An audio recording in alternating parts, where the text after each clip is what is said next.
kembali. Nina, Ibu, bagaimana kabarnya? alhamdulillah baik, Bu. Alhamdulillah baik. Kemarin kenapa tadi Nina?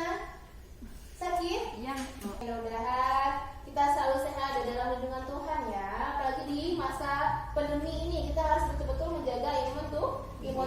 Seorang yang berhenti belajar adalah orang yang lanjut usia.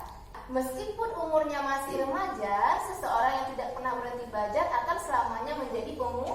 Maka hari ini kalian diharapkan untuk mampu yang pertama itu menjelaskan bentuk interaksi sosial disosiatif. Untuk yang kedua, tolong Sasa baca yang kedua, Sasa. Menentukan bentuk interaksi sosial disosiatif. Ya, menentukan bentuk-bentuknya. Kalau tadi hanya menjelaskan, sekarang kita menentukan. Untuk yang ketiga, tolong baca Dini.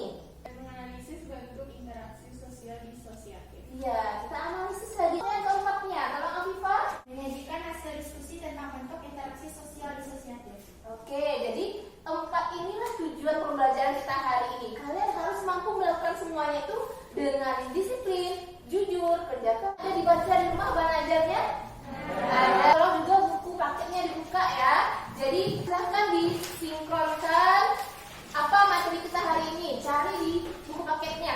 Tolong anak-anak ibu perhatikan gambar yang ada di depan. Kalian analisis ini terkait dengan materi kita minggu lalu. Gambar yang pertama ini tentang apa nih? Coba siapa yang bisa nih? Apa yang kalian lihat di sini? Iya, Fauzi.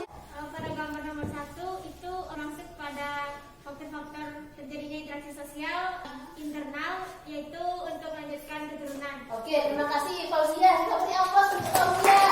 Nah, bagaimana yang lainnya? Siapa yang bisa nih? Gambar yang nomor 2 belum terjawab nih. Gambar nomor 2 tentang apa? Gambar kedua berdasarkan tentang faktor eksternal interaksi sosial, yaitu empati, karena ikut merasakan apa yang dirasakan oleh teman kita yang sedang sakit. Kalau seandainya materi minggu lalu sudah paham, berarti kita sudah bisa untuk melanjutkan ke materi hari ini. Menganalisis gambar serta video yang akan kita tayangkan ini. Ini fenomena yang terjadi di masyarakat kita ini.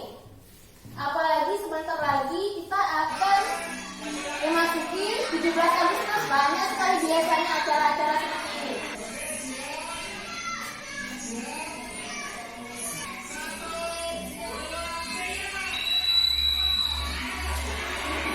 Oke, bagus sekali Nafisa. Coba Nafisa, apa nih?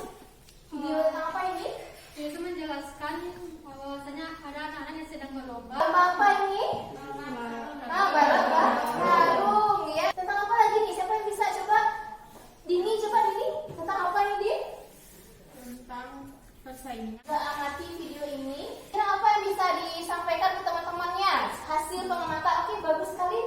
Nih kayaknya Alfa sangat bersemangat nih. Ada lomba memasak. Iya, bagus sekali Amanda. Coba Amanda. Di video kelihatan tadi Chef Arnoldnya mengejek serta buat masak. Iya, mengejek. Kira-kira tentang apa nih jika dikaitkan dengan materi hari ini?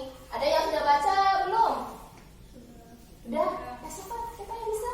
Coba tunjuk tangan. Iya, bagus sekali Serina.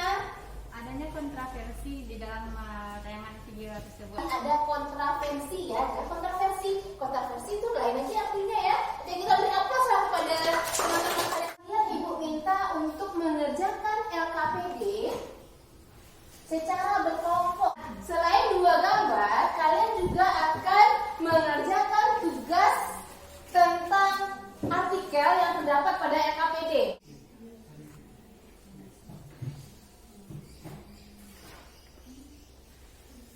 Ada kendala nomor 3?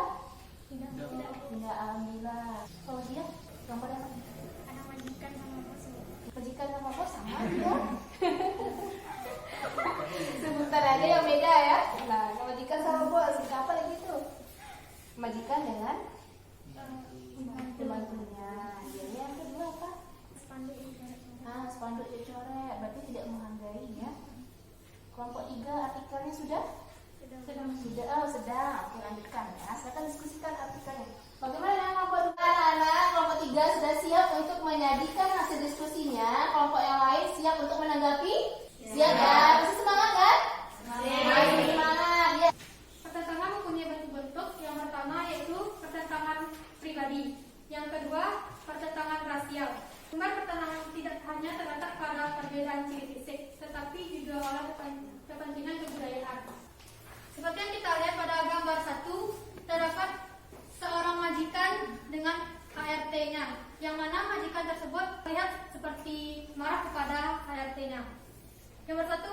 tentang pertentangan antar kelas sosial.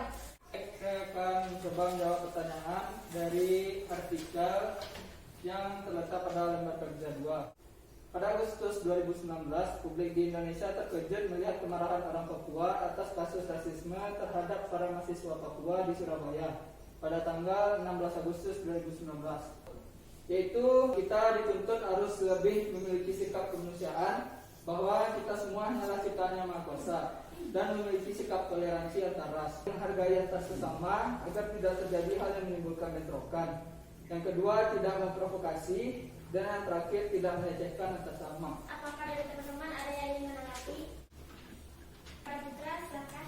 Jika pertentangan yang Anda katakan tadi terus terjadi, tolong Anda sebutkan apakah dampak yang akan terjadi selanjutnya. Artinya itu dampak panjangnya apa yang akan terjadi. Pertanyaan Putra tadi, menurut saya yang akan terjadi, tentunya Indonesia tidak akan maju. Dan tidak hanya itu, bisa terjadi dalam bidang ekonomi. Dari bidang ekonomi yang menjadi hal selanjutnya yang akan terkena dampak yaitu di bidang pendidikan. Lanjut ke artikelnya, kita bahas secara bersama terkait artikel. Apakah ada teman-teman yang ingin menanggapi? Izin, saya Amanda Felicia Lutfi ingin menambahkan jawaban dari nomor 2 tentang artikel yang dibacakan oleh Rizky tadi. Biasa dikenal dengan rasisme atau menganggap suku yang lebih unggul dibandingkan suku yang lainnya atau disebut etnosentrisme. Jika dikaitkan dengan bentuk interaksi sosial disosiatif, maka ini disebut sebagai pertentangan sosial rasial. Ya, terima kasih. Perkenalkan nama saya Nafisa Saribah. Saya ingin bertanya kepada kelompok 2. Bisakah teman-teman berikan contoh kontravensi yang aktifnya pada zaman sekarang? Bisa berupa pengiriman pesan atau meneror lewat pesan. Menurut saya satu contohnya yaitu adanya seorang penjahat atau tahanan di dalam sel atau penjara, yang mana penjahat ini dipaksa atau harus mengakui kesalahannya, dan hal ini juga disebut sebagai bentuk intimidasi. Pertanyaannya, coba kalian sebutkan contoh saingan yang berfungsi untuk menentukan kepentingan serta nilai-nilai dalam masyarakat. Terima kasih. Pada tanggal 17 Agustus banyak orang-orang yang melakukan acara-acara untuk memperingati Hari Kemerdekaan. Itu merupakan kepentingan untuk melestarikan kebudayaan di Indonesia. Siapa yang bisa menyimpulkan, yang bisa menyampaikan kepada Ibu secara umum apa sih yang bentuk interaksi sosial disosiatif itu yang sudah kita bahas panjang lebar tadi? Dapat saya simpulkan yaitu bentuk-bentuk interaksi sosial disosiatif ada 3, yaitu ada persaingan, pertentangan, dan juga kontravensi. Sekali ini, coba ini. Bentuk interaksi sosial disosiatif adalah bentuk interaksi yang mengarah kepada perpecahan atau menjurus pada konflik yang mengakibatkan kerenggangan dalam berinteraksi. Iya, persaingan. Nah, persaingan seperti apa yang akan memicu konflik? Tentu persaingan yang tidak sehat. Ya. Urutannya pertama tadi dimulai dari persaingan. Contohnya seperti kalian di dalam kelas sekarang berlomba-lomba untuk menjadi juara. Namun ketika saat ulangan sosiologi misalnya, tahu-taunya Salsa lihat catatan, akhirnya timbul perasaan tidak senang. Akhirnya Salsa dikucilkan misalnya dalam kelas gara-gara dia suka lihat catatan kalau ulangan. Itu masuk mana? Masuk ke kontravensi. Yang ulangan tadi itu baru persaingan. Sampai bertumbuh, sampai cakar-cakar, sampai tarik-tarik rambut. Itu udah masuk mana? Nah, itu sudah masuk pertentangan atau konflik, sudah berdampak negatif. Bentuk-bentuk interaksi sosial disosiatif itu ada 3, memang seperti yang sudah kita bahas tadi, dan dia memicu yang namanya perpecahan. Ibu ingin memantau nih siapa yang bisa memberikan contoh perbedaan persaingan dan pertentangan. Persaingan dan pertentangan apa bedanya? Nah, siapa yang bisa? Oke, bagus sekali nih. Nah, sama-sama aktif nih dua-duanya anak ibu nih. Coba Akan menjelaskan apa itu yang dimaksud dengan persaingan dan apa itu pertentangan. Persaingan dahulu. Contoh persaingannya yaitu persaingan lomba cerdas cermat 4 pilar. Yang MPRI antara SMA Negeri 1 Bogor dengan SMA swasta Don Bosco. Kalau pertentangan, konflik pada supporter bola, dan bisa juga konflik antar individu, kelompok maupun dalam politik juga bisa. Seperti itu. Oke, bagus sekali. Ya, kita beri aplaus kepada Claudia dan Amanda. Bahas hari ini adalah tentang yang disosiatifnya, ya, yang mengarah kepada perpecahan. Disosiatif ini terbagi atas 3 yang kita bahas tadi ya. Ada persaingan, ada kontroversi, ada pertentangan atau konflik. Di sini sudah bergabung Fiesta, Salsa, Afifa, Ananda, Felicia, Nani, sang juara kemarin nih Rifki. Siapa yang belum bergabung silakan segera bergabung. Kalau ada kendala silakan minta bantuan ke kawannya yang sebelah. Bismillah, kita mulai.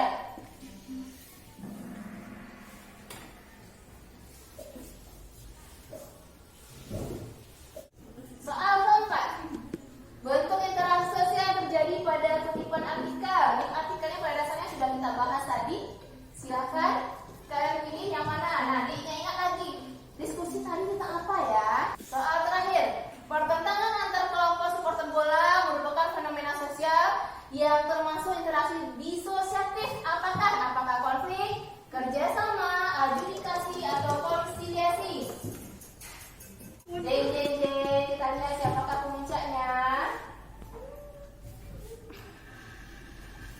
Baiklah, posisi ketiga ada Afifa. Posisi kedua Amanda. Sangat baik sekali. Posisi ke-1 siapakah dia? Salsa. Yeay, ya.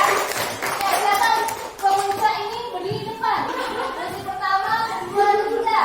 Kita beri reward ya. Posisi pemuncak 1 juga kepada Salsa. Kita beri reward juga kepada teman kalian sebagai penghormatan terhadap usaha dan semangat mereka. Bagaimana proses pembelajaran hari ini anak-anak? Atau ada yang perlu kita evaluasi? Atau ada kesulitan kalian dalam proses pembelajaran hari ini? Boleh kalian sampaikan. Untuk pertemuan berikutnya membahas bentuk-bentuk interaksi sosial asosiatif. Jadi tugas individu yang ada di KPD dikerjakan di rumah. Kerja kelompok hari ini tolong dikumpulkan lagi.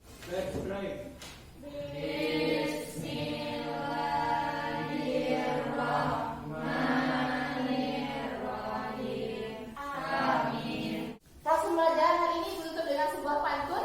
Jalan-jalan ke Bekasi, tidak lupa membeli bola. Demikian presentasi buat hari ini. Ambil baiknya dan tolong buang buruknya. Karena kita tadi membahas tentang bentuk interaksi sosial disosiatif yang mengarah pada hal yang negatif. Nah, ini kita ambil yang positifnya saja, buang yang negatifnya.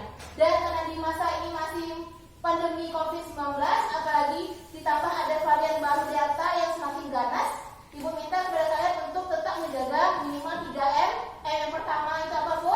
Memakai masker. M yang kedua apa, Nafisa?